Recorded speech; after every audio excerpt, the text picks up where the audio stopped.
Acceso dibattito sulla possibilità di estendere il contributo d'accesso ai veneti. Il sindaco Brugnaro si dice contrario, il candidato di centrosinistra Martella incalza la regione. Cosa ne pensano Zaia e Stefani? Due donne e due uomini hanno aggredito il gestore di un bar al Lido di Venezia all'arrivo della polizia. I due uomini sono fuggiti mentre le donne sono state arrestate. Dai giovani agli anziani con la stanza dei ricordi fino alla tutela degli animali abbandonati, approvati gli emendamenti durante la maratona in Consiglio regionale per il bilancio. Sulle mani da Sanità e Sociale, il Partito Democratico veneziano appoggia l'Associazione Amici del Giustinian che si sta battendo per salvare il distretto e presenta una mozione. Dopo Mestre, una nuova moschea potrebbe sorgere a Rialto, al Fondaco dei Tedeschi. Questa mattina i veneziani hanno visto comparire un cartello di inizio lavori, è il pesce d'aprile di Venezia.com. E Venezia torna a essere capitale del mare dal 27 al 31 maggio nella splendida cornice dell'Arsenale con la 7ª edizione del Salone Nautico, attese 300 imbarcazioni.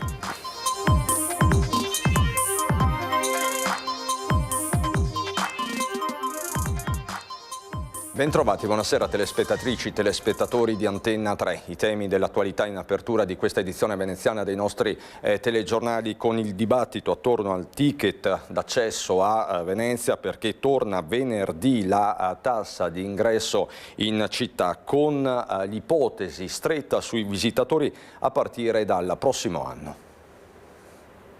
Estensione del ticket d'accesso ai veneti. Il candidato sindaco di Venezia per il centrodestra Simone Venturini non la esclude, con l'idea di aumentare la tariffa massima oltre 10 euro per ridurre il turismo giornaliero da un lato e dall'altro raccogliere maggiori risorse per ottimizzare i servizi ai residenti, con un focus su trasporti e rifiuti, idea sulla quale torna il sindaco uscente Luigi Brugnaro. Boccia la proposta di far pagare l'ingresso in città ai veneti.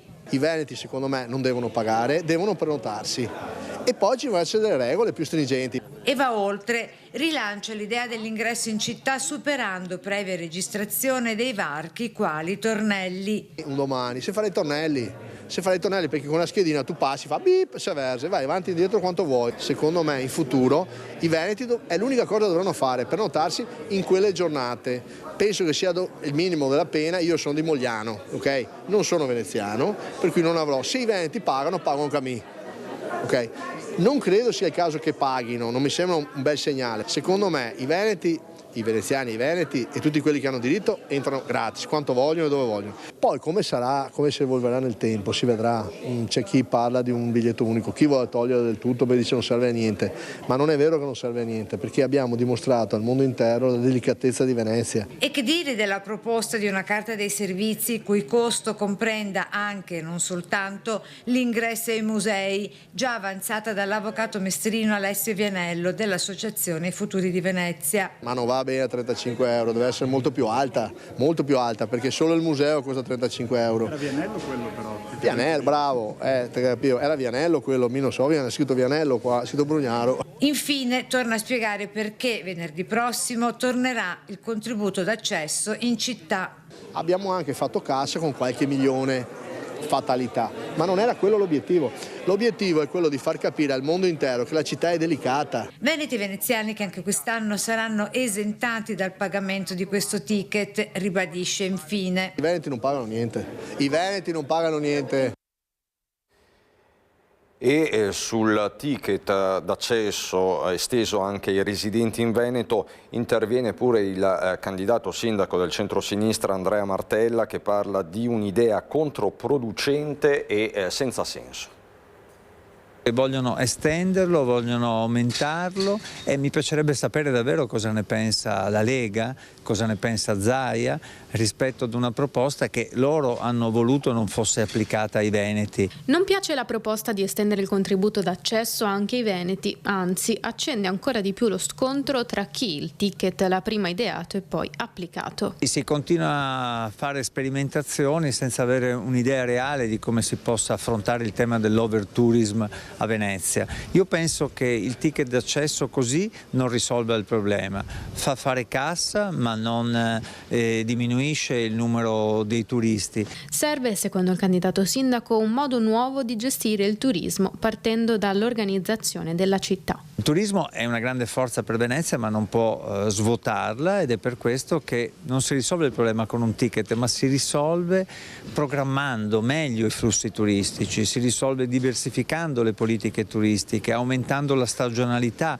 proteggendo quelli che sono i luoghi più fragili, ed è quello che noi faremo. Ho l'impressione che nel centrodestra ci sia confusione tra le forze politiche e ci sia di fatto una certa incoerenza che non va a vantaggio della città e del suo futuro.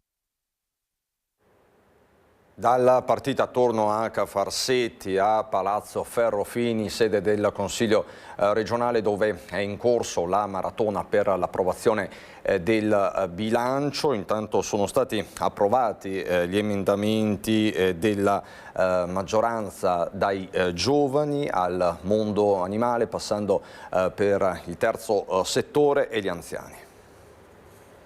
Vogliamo rapporti umani in carne ed ossa e pochi rapporti sui social network. Vogliamo persone che vivano momenti di condivisione. Solo così un ragazzo può crescere in maniera sana e non secondo dei modelli virtuali dietro lo schermo di un cellulare, troppo spesso vittima di giudizi, accuse e soprattutto di una realtà violenta esplicitamente. Noi questo dobbiamo impedirlo. Parte da qui la volontà del governatore Stefani nell'approvare un emendamento pensato per i giovani. Vogliamo creare momenti di condivisione, momenti per stare insieme tramite le associazioni locali, anche la protezione civile, anche gli alpini, momenti di condivisione tra giovani, quindi centri famiglia che permettano tante attività nel territorio, campus estivi. Ma il presidente non abbandona gli anziani, da qui un secondo emendamento che prevede lo stanziamento di oltre 300.000 euro, pensato in particolare per chi soffre di Alzheimer, le stanze dei ricordi nelle RSA. Si ricostruisce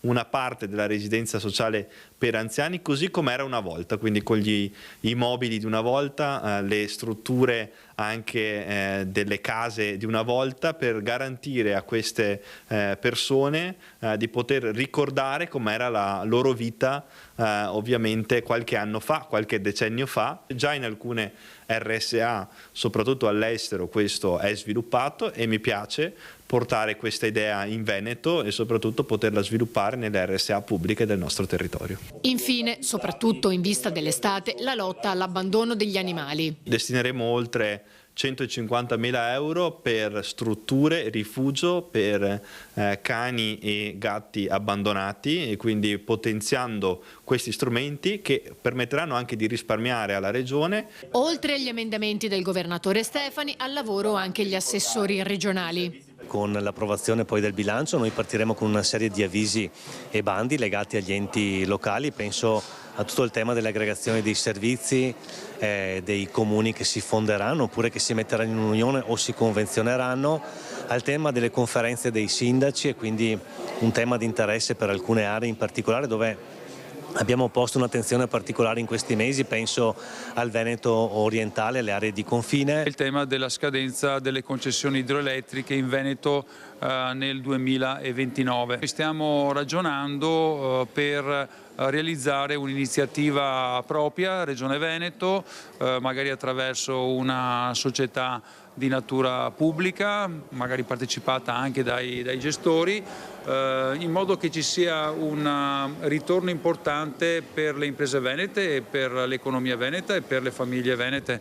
È una risorsa importante. Si stima che le entrate potrebbero essere dai 250, 300 fino anche ai 500 milioni all'anno. Si interviene sul territorio attraverso interventi di messa in sicurezza, e quindi pensiamo agli invasi piuttosto che tutti quegli interventi che vengono fatti lungo i corsi d'acqua per rendere più sicuro dal punto di vista idraulico il nostro territorio. E qui ci sono milioni di euro che vengono investiti e quindi ricadono, hanno queste ricadute a livello territoriale, e l'intervento è un intervento che naturalmente si snoda nel tempo, si programma nei prossimi mesi e anni, proprio per cercare di dare una risposta concreta. Poi anche la protezione civile naturalmente va sostenuta, organizzata per essere sempre pronti nella gestione delle emergenze e tra l'altro anche ho il piacere di seguire i parchi della Regione del Veneto, sono 5 i parchi regionali. Intanto il Partito Democratico veneziano appoggia l'associazione Amici del Giustinian che si sta battendo per salvare il distretto e presenta una mozione. Molti cittadini sono andati al presidio per chiedere con forza non solo il mantenimento ma anche il potenziamento dei servizi al Giustinian. Una raccolta firme organizzata dal Movimento per la difesa della sanità pubblica con l'obiettivo di salvare il distretto del Giustinian. Una battaglia che si ripete a 3 anni dalla manifestazione in seguito alla decisione della Regione di candidare la sede per ospitare l'Autorità Europa dell'Antiriciclaggio. Candidatura bocciata prima dai comitati, dall'opposizione in Consiglio Comunale e dai sindacati, poi anche dall'Unione Europea. In questi anni il Giustinian è stato smantellato, la Regione ha deciso di istituire la Casa della Comunità presso l'ospedale civile, che vuol dire risparmiare sostanzialmente sul personale, e invece avrebbe dovuto, come abbiamo detto più volte, istituire la Casa di Comunità presso il Giustinian come presidio territoriale proprio per accogliere tutte le varie persone, cittadini che provengono dalle varie zone di Venezia. Il Partito Democratico di Venezia chiede che si riconosca la specificità della città. Presenteremo una mozione collegata al bilancio perché è necessario, proprio per le peculiarità di Venezia, noi chiediamo da tempo alla Regione da un lato di riconoscerla come zona disagiatissima per prevedere più risorse anche per chi viene a lavorare, ma anche più presidio nel territorio. È inaccettabile che interi servizi vengano smantellati e accentrati proprio in un territorio così fragile e particolare, dove poi c'è la presenza di molti anziani. Ritorniamo quindi alla campagna elettorale in città, perché con l'ufficializzazione della candidatura di Simone Rizzo nella lista civica a sostegno del candidato sindaco Venturini si spengono le polemiche sull'assenza del simbolo di Azione. Azione Venezia sostiene convintamente Simone Venturini e questo è stato deciso pressoché all'unanimità dagli organi della segreteria metropolitana. Per questo motivo, nel sostenerlo, mettiamo a disposizione della sua lista civica l'esponente di punta della nostra classe giovanile. Con l'ufficializzazione della candidatura di Simone Rizzo nella lista civica a sostegno di Simone Venturini si spengono le polemiche sull'assenza del simbolo di Azione, che, come ha spiegato anche Carlo Calenda, a livello locale diventa una libera scelta degli esponenti. Ho detto che voglio essere non solo il sindaco del presente, non solo il sindaco del passato, ma soprattutto il sindaco del futuro, e non si può parlare di futuro senza avere dei giovani in squadra che rappresentino anche classe dirigente futura. In questo caso si tratta di Simone Rizzo, senatore accademico e presidente dell'Assemblea della rappresentanza studentesca di Ca' Foscari, che unisce impegno istituzionale, politico e rappresentanza giovanile. Come Azione, come rappresentante dei giovani di Venezia e dell'università, condividiamo la sua piattaforma programmatica, apprezziamo lo stile umano e professionale di Simone Venturini e crediamo che il nostro contributo, peraltro sancito dalla presenza di molti under 30 nella sua lista comunale, nelle liste delle municipalità, dia un messaggio importante, cioè che non tutti i giovani seguono le ideologie, che c'è una parte importante della nostra generazione che apprezza la concretezza, il merito, il pragmatismo. Una persona che stimo moltissimo, un under 30, quindi un giovane che rappresenta un po' il meglio di questa generazione, impegnato nell'università, nel suo territorio, e porterà sicuramente un grande contributo alla mia lista civica. La cronaca: 4 persone, 2 donne e 2 uomini, nella serata di ieri hanno aggredito un gestore di un bar al Lido di Venezia. All'arrivo degli agenti della polizia i 2 uomini si sono dati alla fuga mentre le donne sono state arrestate. Entrambe sono risultate avere dei precedenti. Le indagini strette nel riservo degli inquirenti sono tuttora in corso. Moschea di Mestre: dopo la manifestazione dei 2 fronti opposti del sì e del no di Via Piave di ieri sera, oggi a pesare il silenzio di Prince Oulader.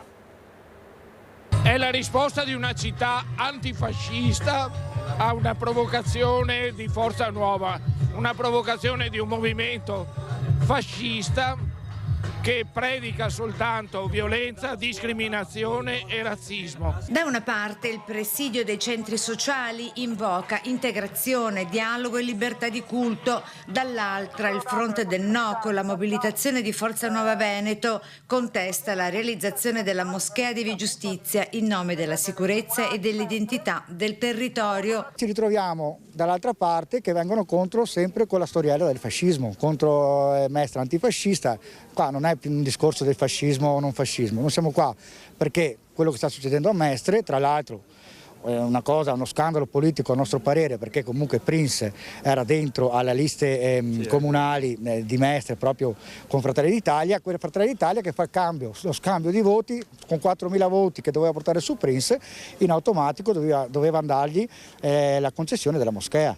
In mezzo una città che osserva e si interroga e una politica che fatica a trovare una sintesi, ma a colpire più delle parole urlate in piazza è il silenzio, quello di Prince Haulader, figura finora presente nel dibattito cittadino e oggi improvvisamente defilata. Nessuna presa di posizione netta, nessun commento ufficiale dopo le manifestazioni dei due fronti opposti del no e del sì di Mestre. Silenzio che, stando agli ambienti locali di Fratelli d'Italia, anticiperebbe la scelta di una rottura definitiva, la sua uscita dal partito.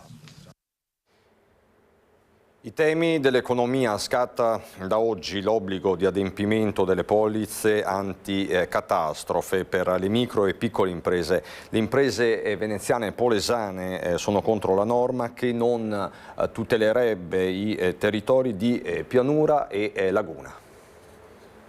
L'imprenditore si trova a dover stipulare una polizza contro le calamità catastrofali che poco si sposa però con il nostro territorio. Terremoti, alluvioni e frane. È scattato dopo mesi di proroghe l'obbligo di adempimento delle polizze anticatastrofe. Niente sanzioni per chi non paga, ma nell'eventualità di eventi avversi le imprese rimarrebbero fuori da contributi e agevolazioni. Dopo l'introduzione dell'obbligatorietà per le imprese stabilita con la legge di bilancio 2024, era stata concessa una proroga al 31 marzo di quest'anno per provvedere a mettersi in regola con l'adempimento.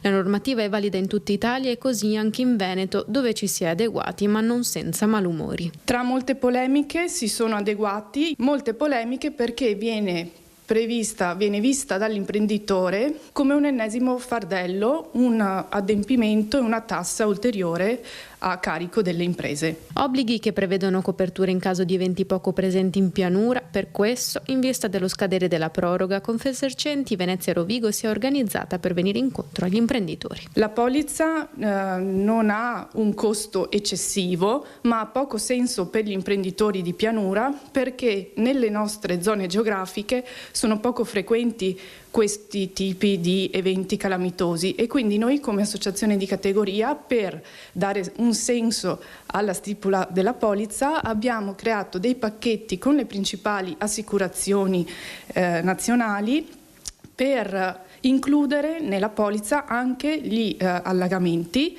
e le grandinate che sono ovviamente più frequenti nelle nostre zone.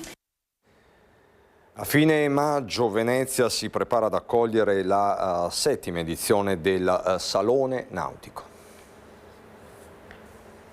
Venezia tornerà a essere il cuore della nautica internazionale con la settima edizione del Salone Nautico 2026 dal 27 al 31 maggio all'Arsenale. Appuntamento che conferma il profondo legame tra la città e il mare e rafforza il suo ruolo strategico nel Mediterraneo, non senza conseguenze però legate alla guerra in Medio Oriente. L'incertezza in questo momento è un aspetto oggettivo, quindi c'è un aspetto logistico da una parte, tutti i trasporti nell'area ovviamente del Medio Oriente in questo momento sono bloccati, questo crea dei problemi oggettivi per il trasporto di imbarcazioni in quella zona e ovviamente paghiamo tutto il prezzo del calo dell'aumento energetico in questo momento.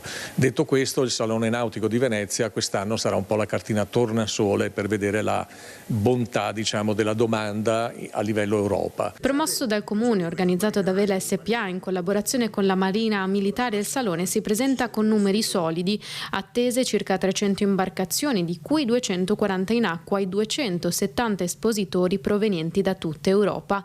Un'edizione che punta punta a consolidare il posizionamento internazionale della manifestazione già confermato dagli oltre 30.000 visitatori del 2025. I numeri che stiamo vedendo in questo momento sono promettenti, ma soprattutto il dialogo con gli espositori e con i clienti che visiteranno Venezia in quell'occasione, cioè fra meno di 2 mesi, tendono a dirci che la situazione è positiva. Al centro di questa edizione si conferma il tema della sostenibilità, ampio spazio dedicato alle propulsioni elettriche, ibride e a idrogeno, insieme a tecnologie per la gestione energetica e materiali innovativi capaci di ridurre consumi ed emissioni. Non mancherà l'attenzione alla tradizione, con uno spazio dedicato alla cantieristica in legno e il sapere artigiano. E dopo settimane di proteste contro la moschea di Via Giustizia a Mestre, ne abbiamo parlato anche nel corso del telegiornale di questa sera, potrebbe nascere un centro culturale islamico anche a Venezia, ma sorrido perché si tratta, ve lo dico già, di un pesce d'aprile che però ha fatto discutere questa mattina la città. Dopo Via della Giustizia a Mestre, una nuova moschea potrebbe sorgere a Rialto, al fondaco dei tedeschi, chiuso ormai da tempo. Questa mattina, infatti, i veneziani hanno visto comparire un cartello di inizio lavori proprio sulle vetrate dell'ex sede centrale delle Poste. È stato avviato ufficialmente il cantiere per la realizzazione di un centro culturale islamico negli spazi dell'ex Fontego. Il progetto prevede la creazione di una sala di preghiera, una biblioteca e diversi spazi destinati ad attività culturali e incontri interculturali. Secondo comune proprietà, l'obiettivo è valorizzare l'edificio con una nuova funzione culturale aperta alla città. Soddisfatti anche i sindacati. Questo si legge nella rivendicazione online, ma si tratta del tradizionale pesce d'aprile di Venezia.com, che ha approfittato delle polemiche sulla moschea di Via Giustizia per puntare invece il dito sul destino di un immobile cittadino abbandonato a se stesso e ora in attesa di tornare a nuova vita. È tutto da Venezia anche per questa edizione, vi lascio subito dopo la sigla alle previsioni del tempo. Buon proseguimento.